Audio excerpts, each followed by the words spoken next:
Alam mo ba, nang dahil lang sa malit na bagay na ito ay maaari pala tayong mapahamak or masawi.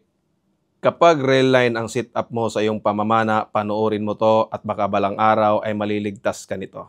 Hindi lingid sa ating kalaman na mas marami ng mamamana ngayon ang mas gusto ang rail line sit-up kumpara sa boy line sit-up or breakaway sit-up due to several reasons. Kapag real line ang sit-up natin at sure entry ang ginagawa natin, yung huli nating isda ay nilalagay natin sa tuhugan at nilalagay sa ating baywang. Okay, so ididemo natin para mas maintindihan at ito yung realidad na nakikita ko ngayon kadalasan.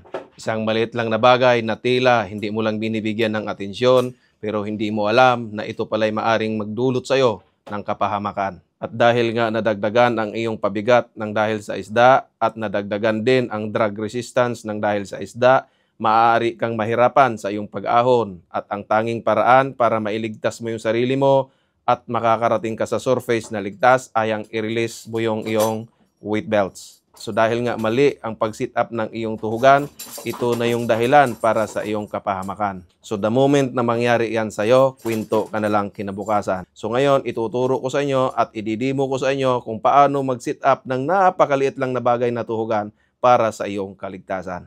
Okay? So ang una mong gagawin, bumili ka ng ganito. 2 piraso, kabilaan niyan. Ilalagay mo dito yung kabila, yung isa. At bumili ka rin ng ganito. Okay, ito na clip. Ilalagay natin ngayon yan dito. Okay, yan na. Mabilis lang siyang ilagay.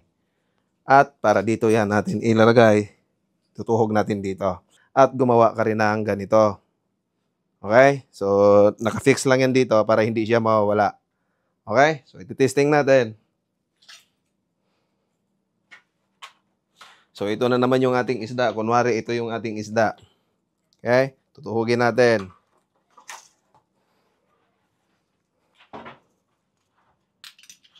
Tapos ilagay natin dito. Tapos isaklob natin para hindi ka masusugatan. Okay, so yan na yung isda. Nakalagay na doon.